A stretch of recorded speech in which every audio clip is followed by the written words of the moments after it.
Salut à tous et bienvenue dans cette nouvelle vidéo. On se retrouve aujourd'hui pour parler de la recherche d'emploi et on va toujours aborder le thème du sujet de l'entretien d'embauche parce qu'aujourd'hui on va parler des différentes attitudes qu'il faut absolument éviter, des différentes situations qu'il faut absolument éviter en entretien d'embauche pour ne pas donner une mauvaise image de sa candidature et de son profil et de sa personnalité au recruteur. Donc aujourd'hui, on va vraiment voir toutes les situations qu'il faut absolument éviter si vous voulez soit décrocher un job suite à cet entretien d'embauche, soit décrocher un second entretien derrière cet entretien. Alors, la première situation qu'il faut absolument éviter, c'est d'arriver en retard et de ne pas s'excuser. Alors, je dis souvent cette phrase en tant que recruteur aux candidats que je coach quotidiennement et autres, que déjà d'être à l'heure, c'est d'être en retard. C'est important quand vous arrivez à un entretien d'embauche d'arriver avant, d'arriver au moins 10 minutes, un quart d'heure avant. Déjà parce que ça vous permet vous d'être serein parce que vous savez que vous êtes à l'heure. Donc il faut éviter de prendre la voiture au dernier moment, on ne sait jamais ce qui peut arriver, un accident ou tout simplement des bouchons. Donc il faut vraiment faire en sorte de partir en avance et de ne pas arriver en retard à l'entretien. Ça vous permettra déjà d'être serein, de vous préparer un petit peu et surtout de donner une bonne image de vous parce que quelqu'un qui arrive en retard dès son entretien d'embauche, c'est quelqu'un qui est susceptible d'arriver en retard dès son premier jour de poste ou tout simplement pendant sa période d'essai ou pendant son poste en règle générale. Donc c'est vraiment important d'arriver à l'heure et surtout d'être en avance pour éviter ce désagrément et éviter de donner une mauvaise image de soi. La seconde attitude qu'il faut absolument éviter en entretien d'embauche, c'est de venir à cet entretien et de venir mais de ne pas être préparé à l'entretien. Alors, c'est important quand vous arrivez à un entretien d'embauche que vous ayez préparé votre entretien à l'avance, que vous sachiez où vous allez, dans quelle société, quel secteur d'activité, pour quel poste vous postulez, parce que forcément, dans l'entretien d'embauche, vous allez avoir à un moment une question qui va être est-ce que vous savez qui on est? Est-ce que vous savez ce que fait l'entreprise? Est-ce que vous connaissez les missions qu'on propose aujourd'hui dans le poste? Donc il faut vraiment que vous soyez renseigné. Si le candidat arrive et qu'il n'est pas renseigné sur la société ni sur les postes, on va se demander tout simplement s'il a pris le temps finalement de se renseigner et si finalement le poste l'intéresse.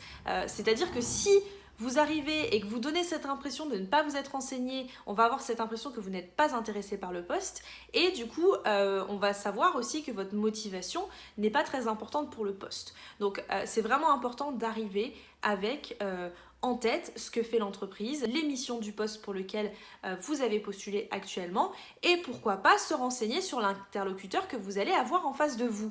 Il existe aujourd'hui LinkedIn, tout le monde connaît, donc vous avez juste à taper le nom de la personne sur internet et d'aller voir ce qu'elle a pu faire avant et se renseigner un petit peu sur la personne que vous allez avoir en face de vous. Ça, c'est vraiment important. La troisième attitude, et je vous en ai déjà parlé hier, c'est de ne pas trop parler pendant les entretiens et de ne pas trop parler de vous et de vos intérêts. C'est ce que je vous ai dit hier, il faut absolument éviter d'être trop excessif, de trop avoir envie de se mettre en avant parce qu'on aura l'impression que vous n'êtes pas humble et que vous ne saurez pas vous adapter sur le long terme avec un esprit d'équipe et on aura l'impression que finalement vous êtes un petit peu égoïste et que vous ne pensez qu'à vous.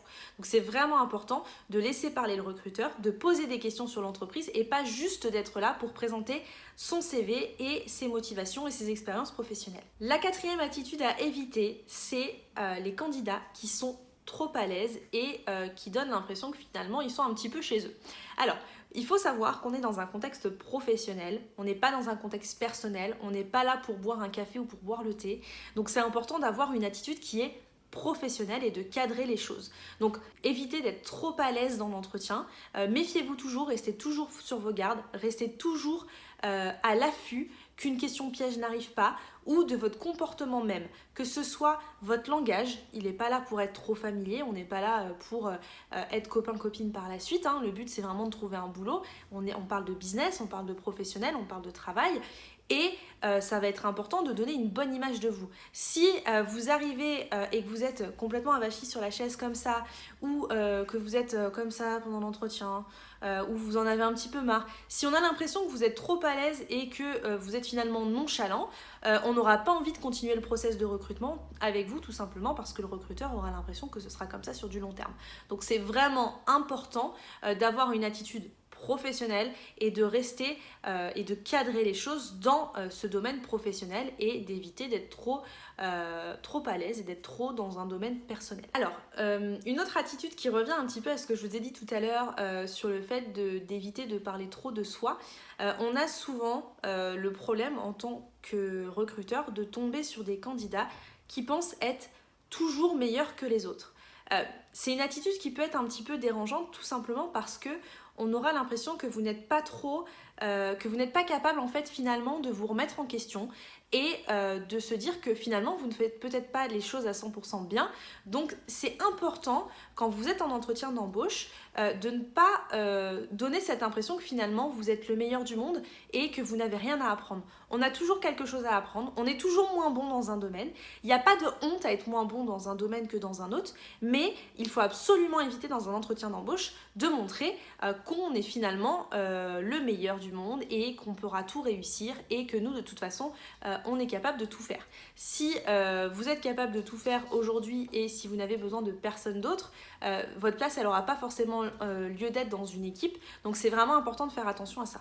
Une autre attitude qui peut déranger les recruteurs, c'est quand vous refusez tout simplement de répondre à des questions ou que vous faites languir à toutes les questions. Quand on vous pose une question, la question elle est souvent précise, elle est souvent claire. Alors il se peut que des fois elle soit pas très claire et il vaut mieux demander au recruteur finalement de reformuler sa question, de vous la reposer. Mais faites très attention à éviter de vouloir refuser à des questions. Alors on peut refuser de répondre à certaines questions, notamment toutes les questions qui sont d'ordre personnel et qui sont des questions qui sont interdites pour les recruteurs, type quel âge vous avez, où vous habitez. Ça peut être aussi toutes les questions qui ont un rapport avec votre conjoint, avec votre opinion politique, syndicale. Toutes ces questions-là, ce sont des questions qui n'ont pas lieu d'être dans un entretien d'embauche, donc que vous pouvez bien entendu éviter. Par contre, quand on vous demande les missions que vous avez pu effectuer précédemment dans un poste, ne répondez pas j'ai pas besoin de vous le dire, vous les connaissez. Alors, je vous dis ça aujourd'hui parce que moi j'ai beaucoup de candidats. Alors, ça arrive pas non plus tous les jours, mais ça m'arrive régulièrement d'avoir des candidats qui me disent non, mais moi j'ai pas besoin de répondre à ces questions-là parce que aujourd'hui je sais ce que je fais, aujourd'hui je connais mon métier. Et non en fait, oui ok vous connaissez votre métier, mais nous on a besoin d'être rassurés sur le fait que vous connaissez votre métier et l'entretien il est là pour vérifier que vous avez les compétences professionnelles qui sont requises pour le poste que l'on a à pourvoir actuellement. Donc c'est vraiment important de ne pas se mettre dans cette position, de ne pas vouloir répondre aux questions et surtout de répondre aux questions correctement parce que ces questions-là nous permettront de déterminer si oui ou non vous avez les compétences adéquates au poste que l'on recherche.